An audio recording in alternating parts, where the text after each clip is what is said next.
Dear friends and students, today we are going to study about our section number 4. We have completed up to now the prose section 1 to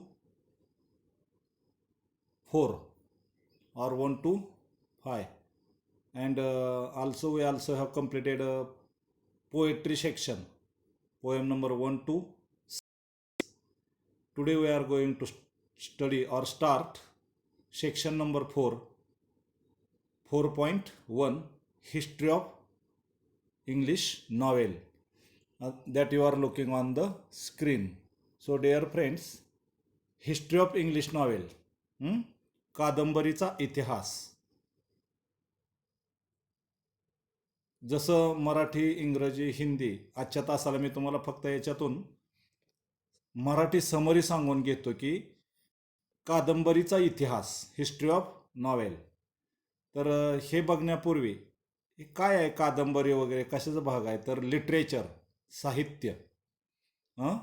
या literature काय आहे literature, तर literature is the branch of English and there are lot of branches of literature such as, म्हणजे मराठीतनं बघा किंवा इंग्लिशमध्येच बघून घ्या की literature included or there are branches of literature such as poetry, tragedy, poetry, drama, novel. The history of novel, we are looking about history of novel. What is novel? Novel means kadambari.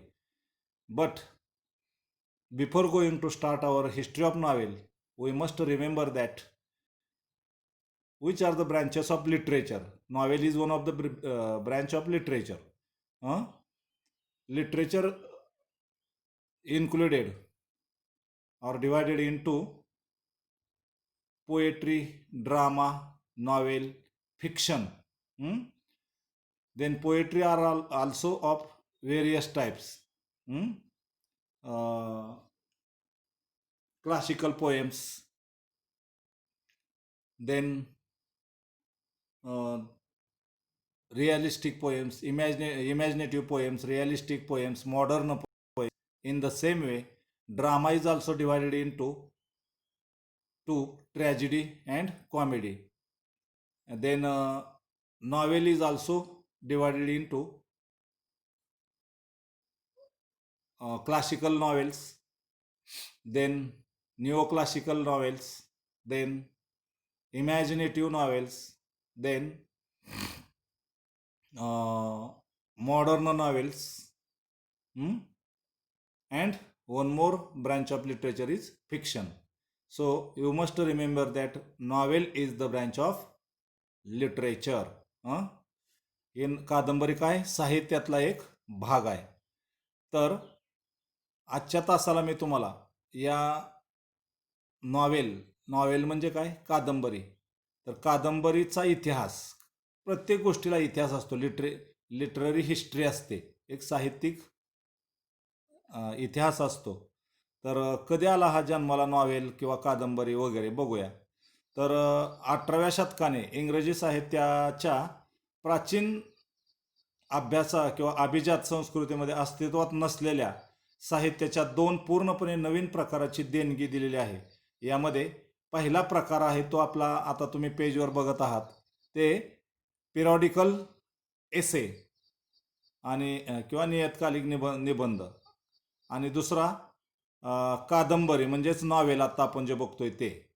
या दोन्हीपैकी कादंबरी या प्रकाराने त्याच्या उत्पत्तीच्या काळापासून सातत्यानं लोकप्रियता मिळवली आहे आणि आजही सर्वात प्रचलित साहित्य शैली म्हणून नॉवेलकडं बघितलं जातं. तर नॉवेल म्हणजे कादंबरी ही एक तुलनेने दीर्घ कथाच असते. स्थळ, काळ, वेळ, निसर्ग, लोक आणि त्यांचे विचार, कृती आणि समाज यांच्या वर्णनातून ही कथा किंवा नॉवेल फुलवले जाते. नाटक आणि कवितेपेक्षा, बघा difference between drama and poetry, याच्यामध्ये काय फरक आहे, नॉवेल यामध्ये काय फरक आहे, तर नाटक आणि कवितेपेक्षा कादंबरीतून आयुष्य समजण्यामध्ये सोपेपणा येतो किंवा समजण्यास सोपं जातं. साहित्यिक शैली म्हणून कादंबरीचा सुमारे 2000 वर्षाचा इतिहास आहे. किती आहे? 2000 years history of the novel. सुरुवातीच्या काळापासून म्हणजे 2ऱ्या ते 6व्या शतकापासून आदर्श प्रेमाचे आणि अद्भुत साहसाचे वर्णन करणाऱ्या कल्पनारम्य ग्रीक प्रणय कथा संग्रहाचा हजारो वर्ष लेखनावर प्रभाव होता. मात्र 18व्या शतकात वर्तमानपत्र आणि मासिके अस्तित्वात आल्याने मध्यमवर्गीय वाचक मोठ्या संख्येने त्यांच्याकडे आकर्षित झाले. या नव्या वाचकांना उच्च वर्गाप्रमाणे प्रणय आणि शोकांतिकामध्ये फारसा रस किंवा इंटरेस्ट नसल्याने नवीन कल्पना मांडणाऱ्या सामान्य जनतेच्या दैनंदिन जीवनाचे त्याचबरोबर समस्यांचे वास्तववादी चित्र उभे करणाऱ्या साहित्याची निर्मिती होण्यास सुरुवात झाली आणि त्याला मानाचे स्थान सुद्धा प्राप्त झाले. एकंदरीतच कादंबरी हा माध्यम निम्न वर्गाच्या आकांक्षा आणि उत्कट इच्छा व्यक्त करण्यासाठी निर्माण झालेला प्रकार आहे असे म्हणता येईल. यंत्राचा अधिक प्रसार आणि वापर सुरू झाल्यामुळे सुशिक्षित मध्यम वर्गाला पुस्तकं वाचण्यासाठी आणि चर्चेसाठी वेळ मिळू लागला. नाटक आणि कविता ही 2 साहित्यिक रूपे नष्ट होत चालली. तसेच त्यांची काही वैशिष्ट्ये कादंबरीमध्ये आल्यामुळे या नव्या शैलीने 18व्या शतकापासून पुढे सामाजिक, राजकीय आणि सांस्कृतिक आणि वैज्ञानिक घडामोडींना स्वतःमध्ये सहजपणे सामावून घेतले. 20व्या शतकात नव्या कादंबरीच्या विस्तृत दृष्टिकोनातून राजकीय, सामाजिक, मानसशास्त्रीय आणि इतर आधुनिक विषय यामध्ये समावेश करण्यात आला आहे. आता तसेच नाविन्यपूर्ण शैली आणि तंत्र या माध्यमातून निर्माण झालेले साहित्य प्रचलित झाले. यात पुरुष कादंबरीकाराप्रमाणे स्त्रीलेखिकांचे योगदान हे मोठं आहे. आता भारतीय चित्र काय या नॉवेल किंवा कादंबरीच्या बाबतीत, तर या द इंडियन फील्ड या मालिकेतील बंकिमचंद्र चट्टोपाध्याय यांनी लिहिलेली राजमोहन्स वाईफ. बघा, पुन्हा एकदा तुम्हाला हे पुन्हा लक्षात ठेवायचं आहे की द इंडियन फील्ड या मालिकेतील बंकिमचंद्र चट्टोपाध्याय यांनी लिहिलेली राजमोहन्स वाईफ ही भारतीय लेखकाने लिहिलेली इंग्रजीतील पहिली कादंबरी आहे. तुम्हाला प्रश्न येईल, पहिली कादंबरी कोणती, तर Rajmohan's wife written by Bankimchandra Chattopadhyay. तर ही अशी पहिली इंग्रजीतील कादंबरी आहे. त्यानंतर अनेक भारतीय लेखकांनी लिहिलेल्या कादंबऱ्यामध्ये मुख्यत्वे राष्ट्रीय मूल्य आणि सामाजिक समस्यांचे वर्णन दिसून येते. त्यानंतर अनेक नव्या जोमाच्या व विचाराच्या भारतीय कादंबरीकारांनी अलीकडच्या वर्षात दैदिप्यमान कामगिरी केलेली आहे. भारतीय इंग्रजी कादंबरीच्या परंपरेत तिच्या जन्मापासूनच महत्त्वपूर्ण बदल घडत आले आहेत आणि तिचे भविष्य किंवा भवितव्य निश्चित उज्ज्वल झालं आहे. आता नॉवेला हा काय शब्द आहे, तर नॉवेला म्हणजेच नॉवेल, नीव. तर काय नीव झाले बघा आता याच्यात. नॉवेला हा शब्द जो आहे तो कुठून आला, तर इटालियन नॉवेल या शब्दापासून तयार झालेला हा शब्द आहे. हा एक गद्य कथा प्रकार आहे जो पूर्ण लांबीच्या कादंबरीपेक्षा लहान आणि लघुकथेपेक्षा थोडासा मोठा असतो. या सुरचित परंतु संक्षिप्त लेखन शैलीत बहुतेक वेळा उपहासात्मक किंवा वास्तववादी सूर असतो. साधारणपणे एखाद्या घटनेवर किंवा 1-2 मुख्य पात्रांच्या समस्येवर ही कादंबरी आधारित असते. त्या पुढचा प्रकार काय आहे, आता कादंबरीचे घटक कोणते आहेत ते बघा. तर कादंबरीच्या घटकामध्ये आपल्याला काय बघायचंय, तर कादंबरीच्या घटकामध्ये सुद्धा आपल्याला हेच बघायचंय. तर कोणते घटक आहेत बघा. कादंबरीचे 6 आवश्यक घटक आहेत. लेखकाच्या कलाकृतीत हे सर्व घटक या ना त्या प्रकारे एकमेकांशी संबंधित असतात. आता कोणते 6 घटक आहेत, तर मी सांगतो तुम्हाला. हो का, थीम, विषय, कथानक, प्लॉट, त्यातले पात्र, कॅरेक्टर, त्यानंतर कुठं नाटक किंवा नॉवेल सादर करायचं त्यासाठी सेटिंग, स्टेज, त्यानंतर संघर्ष, प्लॉट, शैली, स्टाईल ऑफ द लँग्वेज, भाषा शैली, असे 6 प्रकार आहेत. बघूया त्यातले. आता थीम म्हणजे नेमकं काय. थोडक्यात होऊ शकणारी ही कादंबरीची मध्यवर्ती कल्पना सेंट्रल आयडिया असते. विशिष्ट पार्श्वभूमीवर कथेतील घटनांच्या आणि पात्रांच्या अभिव्यक्तीतून लेखक एक तत्वज्ञानात्मक विधान किंवा सत्य मांडत असतो. आता कथानक किंवा प्लॉट. प्लॉट ही मुख्यत्वे विषयाला आकार देणारी कथा आणि घटनांची एक मालिका असते, एकानंतर एक सुसंगत असे. हे पात्रांच्या अंतर्गत मनातील किंवा बाह्य इतर पात्रे किंवा घटक संघर्षातून तयार होते. प्लॉट साधा किंवा कॉम्प्लेक्स, म्हणजे साधा कसा तर एकटाच असू शकतो, किंवा कॉम्प्लेक्स म्हणजे कसा तर अनेक उपकथानकाने बनलेला असू शकतो हा प्लॉट. आता पात्र भाषेत कॅरेक्टर कसे असतात, तर पात्र कॅरेक्टरच्या विशिष्ट वर्तनामुळे घटनांची मालिका घडत जाते आणि त्यातून कथानकाशी संबंधित व्यक्तिचित्रण होत असते.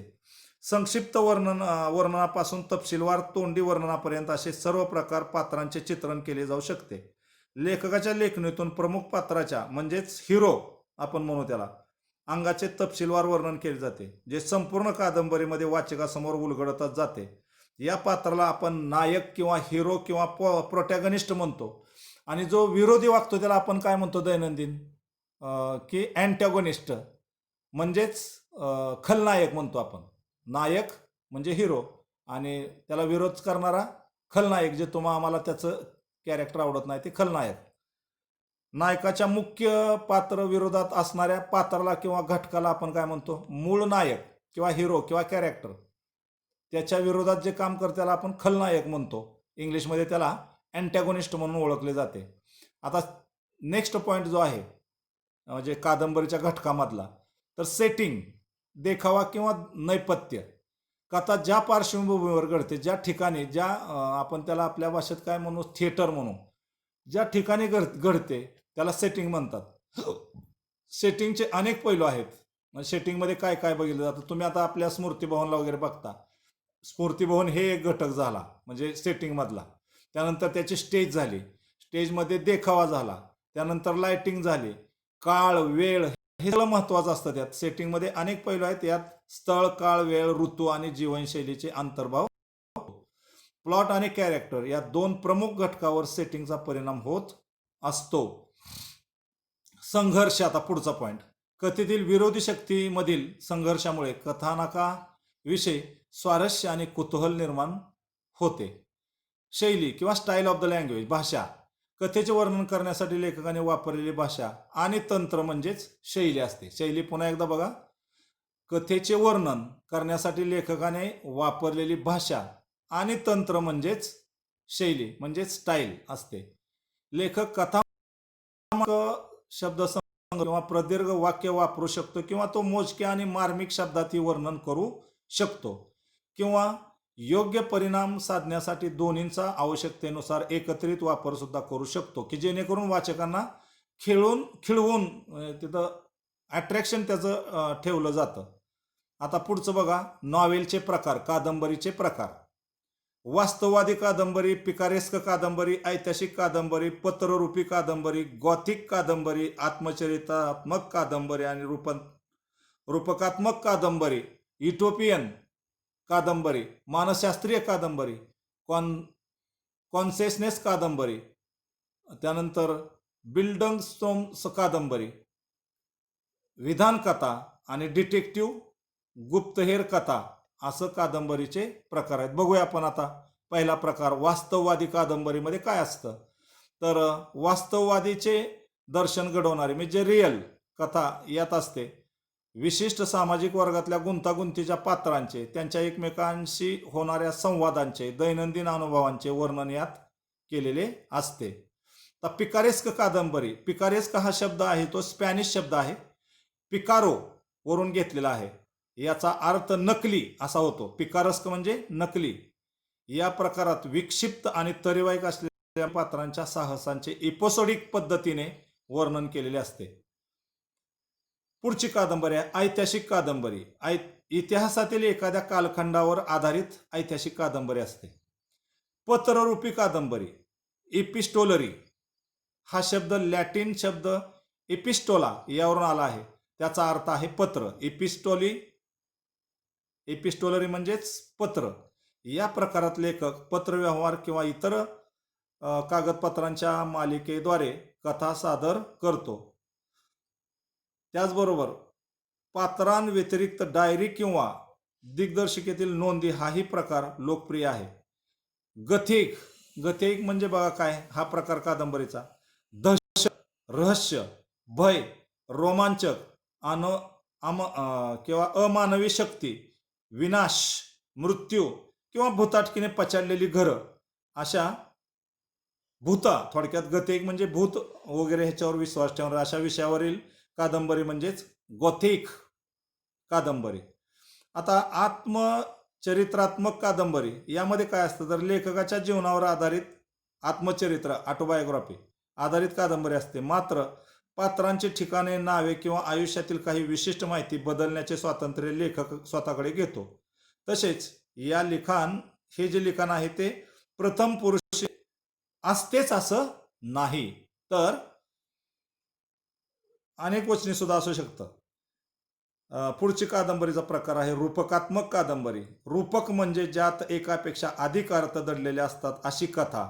अशा कादंबरीचा बाह्य अर्थ त्यातील प्रतिकात्मक अर्थापेक्षा वेगळा असतो. प्रतिकात्मक अर्थ राजकीय, धार्मिक, ऐतिहासिक किंवा तत्वज्ञानाशी संबंधित असू शकतो. पुढची युटोपियन कादंबरी. युटोपियनचा अर्थ काय तर युटोपिया म्हणजे एक आदर्श. युटोपियाचा अर्थ आदर्श. मग आता युटोपिया म्हणजे एक आदर्श गुणधर्म असलेला काल्पनिक समुदाय किंवा समाज, विशेषतः विज्ञान कथा किंवा तार्किक किंवा काल्पनिक कथा प्रकारात मोडणारी ही एक प्रचलित साहित्यिक शैली आहे. पुढची कादंबरी प्रकार आहे मानसशास्त्रीय म्हणजेच सायकोलॉजिकल नॉव्हेल. या प्रकारात कथेतील मुख्य पात्र किंवा इतर पात्रांच्या अंतर्गत जीवनाला बाह्य घटकाप्रमाणेच महत्त्व दिले जाते. आता कॉन्सेसनेस कादंबरी पुढचा प्रकार आहे. तर विल्यम जेम्स यांनी मानसशास्त्राचे सिद्धांत 1890 या त्यांच्या ग्रंथात ही संज्ञा तयार केली आहे. याचा अर्थ विचारांचा प्रवाह. कथानकामधील घटना त्यांच्या घडण्याच्या क्रमानुसार येतात आणि जशा त्या पात्रांच्या मनात येतात तशा लेखक त्यांना सादर करतो. पुढचं विल्डंगस्ट्रोम कादंबरी. हा जर्मन शब्द आहे. वाडीला हा त्याचा मूळ शब्द आहे आणि तो सूचित काय करतो तर मुख्य पात्रांच्या बालपणापासून तारुण्यापर्यंतच्या मानसिक, आत्मिक आणि स्वभाव वैशिष्ट्यांचा प्रगल्भतेवर हे काल्पनिक चरित्र किंवा आत्मचरित्र आधारित असते. 20व्या शतकाच्या पूर्वार्धात पल्ब, लगदा, कागदाचा पल्ब किंवा लगदा आपण म्हणतो, मासिक, हा प्रकार लोकप्रिय झाला होता. ज्यामध्ये स्वस्तातल्या लगद्याच्या म्हणजेच कागदाच्या पल्पच्या कागदावर सर्वसामान्यांच्या करमणुकीसाठी काल्पनिक कथा छापण्यात येत असत. आणि पल्ब म्हणजेच हा लगदा कागदाचा कथानकाच्या युगाने डिटेक्टिव्ह म्हणजेच रहस्यमय कादंबऱ्या आणि विधान कथांच्या किंवा विज्ञान कथांच्या पाया रचला असे म्हणता येईल यामध्ये. आता विज्ञान कथा हा काल्पनिक, तार्किक कथा प्रकार भविष्यकालीन परिस्थिती, भविष्यकालीन विज्ञान व तंत्रज्ञान, अंतराळ भ्रमण, टाइम ट्रॅव्हल, प्रतिसृष्टी आणि परग्रही जीवन, परग्रह यावरचे जीवन यासारख्या कल्पित संकल्पनावर आधारित असतो. विज्ञान कथेत अनेकदा वैज्ञानिक आणि इतर नवकल्पनांचे संभाव्य परिणाम शोधण्याचा प्रयत्न केलेला असतो. आणि शेवटचा भाग जो आहे ते म्हणजे डिटेक्टिव्ह, गुप्तहेर कथा किंवा रहस्य कथा. हा गुन्हेगारी कथा आणि रहस्य कथेचा उपप्रकार आहे. डिटेक्टिव्ह स्टोरीज तुम्हाला माहिती आहे. यामध्ये अनुभवी किंवा व्यावसायिक गुप्तहेर एखाद्या गुन्ह्याचा किंवा खुनाचा तपास करत असतो. त्याला डिटेक्टिव्ह स्टोरीज म्हणतात. एकंदरीतच आपण आज काय बघत आहोत किंवा बघितलं आहे तर वेगवेगळे रायटर, लेखक आणि कादंबऱ्या. तर कादंबरी म्हणजेच नॉवेल हा एक साहित्याचा भाग आहे. त्याला एक इतिहास आहे आणि 18व्या शतकात जन्माला आलेला आहे. आता 18वं शतक पासून आजपर्यंत कादंबऱ्यांच्या मध्ये जे होत आलेले बदल, त्याला हिस्ट्री ऑफ नॉवेल. प्रत्येक गोष्टीला इतिहास असतो. म्हणजे जसं जुन्या काळी नाटक, थिएटर वगैरे नव्हते, आपलं कुठल्या तरी झाडाखाली कट्ट्यावर वगैरे व्हायचे शेक्सपियरच्या काळात वगैरे. कविता वगैरे, लिखाण पद्धती ह्या सगळ्याच्या त्या त्या काळानुसार बदलत गेले. याला इझम्स म्हणतो आपण. मराठीत सुद्धा हे आहे, वाद असं म्हणतात. म्हणजेच कल्पनावाद किंवा रोमॅन्टिसिझम म्हणतो आपण, किंवा रिअलिझम म्हणतो, मॉडर्निझम. तर हे इझम सगळे आहेत, त्यानुसार चेंजेस होत गेलेले आहेत. आता जसं नाटकामध्ये बदल होत गेले, कवितेमध्ये बदल होत गेले, त्या त्या काळानुसार history of the poems, history of the dramas. आता ड्रामाचे सुद्धा ट्रॅजेडी आणि कॉमेडी, शोकांतिका आणि सुखांतिका असे प्रकार. आणि त्यामध्ये पुन्हा वेगवेगळे बदल होत गेले. लिटररी हिस्ट्री चेंजेस होत गेली. त्यानंतर नॉवेल, आता जे आपण बघतो आहोत ते हिस्ट्री ऑफ नॉवेल. नॉवेल म्हणजे काय? कादंबरी. कादंबरी जन्माला कधी आली? खूप वर्षापूर्वी आली. पण 18व्या शतकापासून त्याचा जो इतिहास आहे तो कसा बदल गेला होत, तर आपल्याकडं कादंबरीचे कुठून आली? मूळचा हा नॉवेल शब्द आहे, तो नॉव्हेला हा शब्द होता. नॉव्हेला म्हणजे न्यू कशातून? पोएट्रीपेक्षा समथिंग, किंवा स्टोरी पोएट्रीपेक्षा समथिंग न्यू, आणि न्यू म्हणून नॉव्हेल असं आलं. मग नॉव्हेलमध्ये आपण काय बघितलं आतापर्यंत? तर कादंबरी म्हणजे काय? भारतीय कादंबरीकार, नॉव्हेल, त्यानंतर ऑब्जेक्ट्स ऑफ द नॉव्हेल, कादंबरीचे घटक. मग त्यामध्ये थीम असेल, प्लॉट असेल, कॅरेक्टर असतील, सेटिंग असेल, प्लॉट असेल, स्टाईल ऑफ लँग्वेज असेल. त्यानंतर आपण काय बघितलं? कादंबरीचे प्रकार. मग realistic novel, picaresque novel, historical novel, mail किंवा epistolary novel, gothic novel, autobiographical novel, त्यानंतर मेटाफोरिकल नॉवेल, त्यानंतर utopian novel, psychological novel, consciousness novel, buildings of novel, आणि मग scientific and detective novels. Scientific novels, detective novels. तर आपण हा आता आजच्या तासाला तुम्हाला मराठीतून नॉवेल म्हणजे काय आहे, तर नॉवेल एक कादंबरी. पण कादंबरी काय आहे? एक type of literature. Poetry is one of the type of literature, drama is type of literature, novel is also type of literature. Literature म्हणजे काय? साहित्य. साहित्याचे हे प्रकार आहेत. आणि मग साहित्याचे प्रकारामध्ये आपल्याला अभ्यासायचं आहे ते आता नॉव्हेल्स म्हणजेच कादंबरी. तर आपल्याला प्रेझेंट टॉपिक जो आहे हिस्ट्री ऑफ नॉवेल, तर कादंबरीचा इतिहास तो आपण आता बघितलेला आहे. पुढच्या पिरियडला आपण ते लाईन बाय लाईन मिनिंग वगैरे बघणार आहोत. पण आपले जे आहेत ते कोणकोणते प्रकार आहेत, तर त्या प्रकारामध्ये पुढं आपल्याला कादंबरी डायरेक्ट नॉवेल्स काय काय आलेले आहेत ते नॉवेल्ससुद्धा अभ्यासाला इंटरेस्टेड आहेत सगळे. तर ते नॉवेल्स वगैरे आपल्याला बघायचे आहेत. तर यामध्ये आजच्या तासाला आपण एक मराठीतून नॉवेल म्हणजे काय, नॉवेलचा उदय कसा झाला, नॉवेल कादंबरीचा उदय कसा झाला, कादंबरीचा इतिहास काय, भारतीय कादंबरीकार, नॉवेलचे अस्तित्वात कसं आलं, त्याचे घटक, आणि मग त्या घटकामध्ये त्याचे कोणकोणत्या 6 घटकांचा समावेश आहे. ते 6 घटकसुद्धा मी सांगितले की स्टोरी किंवा कथानक, विषय, पात्र, त्याचबरोबर देखावा, संघर्ष, भाषाशैली, हे घटक बघितले. आणि कादंबरीचे प्रकारामध्ये आपण आता बघितले तुम्हाला. ह्या ज्या मी कादंबरीचे प्रकार आहेत, वास्तववादी कादंबरी आहे, पिकारस कादंबरी आहे, ऐतिहासिक कादंबरी आहे, पत्ररूपी कादंबरी आहे, गथिक कादंबरी आहे, त्यानंतर आत्मचरित्रात्मक कादंबरी आहे, रूपकात्मक कादंबरी आहे, इटोपियन कादंबरी आहे, मानसशास्त्रीय कादंबरी आहे. कादंबरीचे प्रकार कॉन्सेशनेस कादंबरी आहे, त्यानंतर बिल्ड सोमन कादंबरी आहे, विज्ञान कथावर आधारित कादंबरी आहे, डिटेक्टिव्ह किंवा गुप्तहेर कथा याच्यावरती कादंबरी आहेत. असे हे कादंबरीचे अनेक प्रकार आहेत. म्हणजेच 2 अन् 2 4 अन् 2 6 अन् 2 8 अन् 10 अन् 12 13 कादंबरीचे प्रकार आहेत. आणि हे प्रकार आपण हिस्ट्री ऑफ नॉवेल म्हणजे कादंबरीचा इतिहास यामध्ये बघणार आहोत. तर आजच्या तासाला आपण मराठीतून बघितलेलं आहे. पुढच्या तासाला कादंबरी लाईन बाय लाईन आपण बघणार आहोत. Till then thank you.